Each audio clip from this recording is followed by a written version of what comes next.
Season 2, Episode 1. Finn draws a Phil face on Marceline's wall, which allowed Finn to summon Hudson Abadir from the Nightosphere. Who are you? Season 2, Episode 5.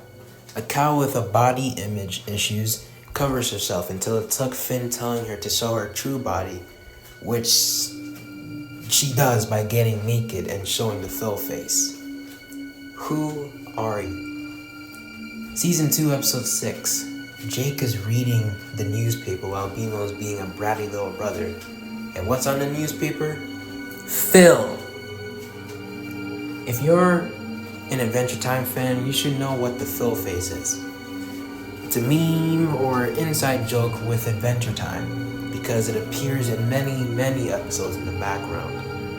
This isn't uncommon in lore-heavy cartoons like Gravity Falls. In fact, in Adventure Time, our number one joke character is a little snail that appears in almost every episode stalking Finn and Jake.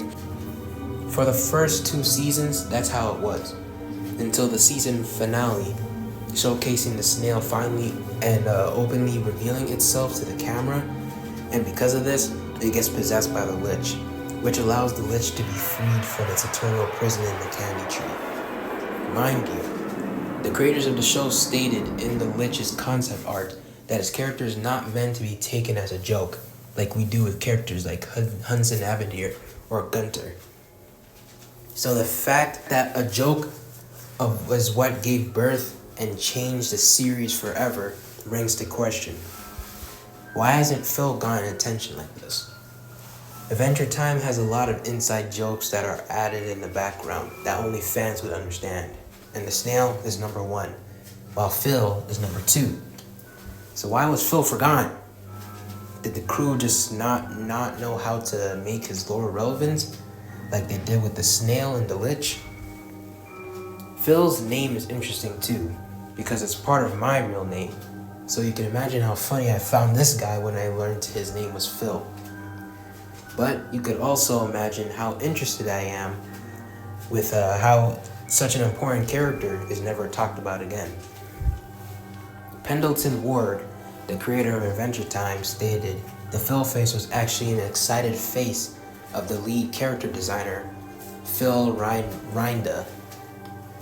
Penn Ward he loved the joke so much that he put the Phil face on his spring and called it Phil Face Princess. This actually tells me a lot. You see, princesses in Adventure Time are always titled by their name after Princess, Muscle Princess, Ghost Princess, Wildberry Princess, Hot Dog Princess, all except for Bonnibel Bubblegum, who goes by Princess Bubblegum. Bonnibel is the only princess that goes by Princess first, and then her true name / surname.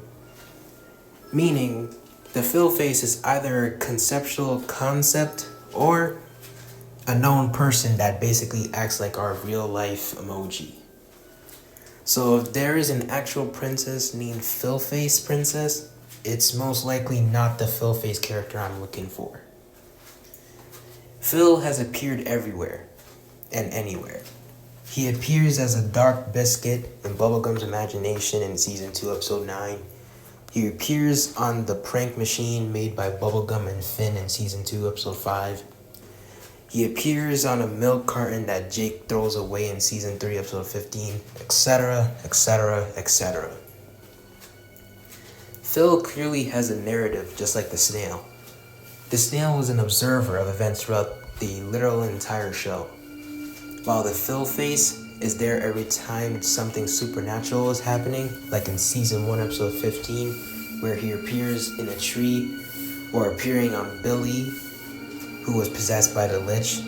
He appeared on Billy's face when he placed the blue crystal into that Enchiridion, but he also appears physically in magical events, like as a random person in the City of Thieves, which is a place that turns anyone into thieves, or when the Phil face appearing as a person in the Wizard Battle episode when he's seen beside LSP crying, or in the episode King Worm when he's shown right in Peppermint Butler's back but sentient.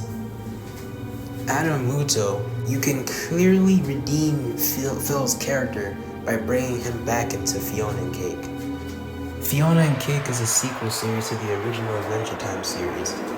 Fiona and Cake Season 1 was heavily focused on multiversal travel due to the main series introducing the concept, but never really exploring or capitalizing on it. Fiona and Cake was the perfect solution since it answered the question that Fiona and Cake stories appear in Ice King's head from a beam of light by Prismo. And because Simon Petrikov was freed from a crown, he no longer had magic to keep Fiona's world magical. Season 2 is going to be focused more on Fiona and Cake's world with likely minimal multiversal travel. So if this is the case, there's no better time than now to bring back Phil. Remember what I said before? Phil always appears under supernatural events and always appears under magical events. Fiona and Cake's world is literally just a world of fantasy and magic, until it's all gone due to the loss of Ice King. But it's still a world created for that purpose either way. Magic will return to Fiona's world in some way, shape, or form, and the embodiment of that return will be Phil, brought to life from fantasy to reality. Phil's role in Fiona and Cake Season 2 should be short and interesting like the snail was for Mortal Folly. Maybe Phil could bring back an ancient evil like Adventure Time did with the Lich, but no. This could be why Huntress Wizard will be important for this season. In the main series, Huntress Wizard's goal pretty much was to achieve spiritual enlightenment by embracing the beast inside of her. She does this in the study of nature and magic, and it seems to have a connected past with the Spirit Dream Warrior, where based on Huntress Wizard's personality, the Spirit Dream Warrior probably gave advice to her as the sage, but she completely ignored his warnings, which led to trouble, that the Dream Warrior believes firmly that all she sees is the prize straight ahead. Just like the snail, Phil could be important to Huntress Wizard to either create a portal, a magical entity, whatever that might be what turned into the main villain of Season 2. Which would be awesome in my opinion if the season is entirely Huntress Wizard's fault. Just like Season 1 was Simon and Prismo's fault. But Simon and Prismo redeemed themselves by getting over their limitless depression and by doing the right thing over the easy selfish path for the sake of the people that they've spent years raising. And just like how Huntress Wizard could learn to stop acting like a catalyst that functions no other way than the grand prize. She's after only the prize, and now she could learn how to focus her attention on her new friends. The friends we made along the way. This Phil twist could also be Fiona and Cake's version of Mortal Folly, where the first 2 seasons of Adventure Time was just dumb fun until these 2 kids had to grow up if they wanted to beat the Lich. For Fiona and Cake, it could be whatever monster or threat Huntress Wizard releases that recontextualizes how the mature show can actually become all thanks to Phil the Face.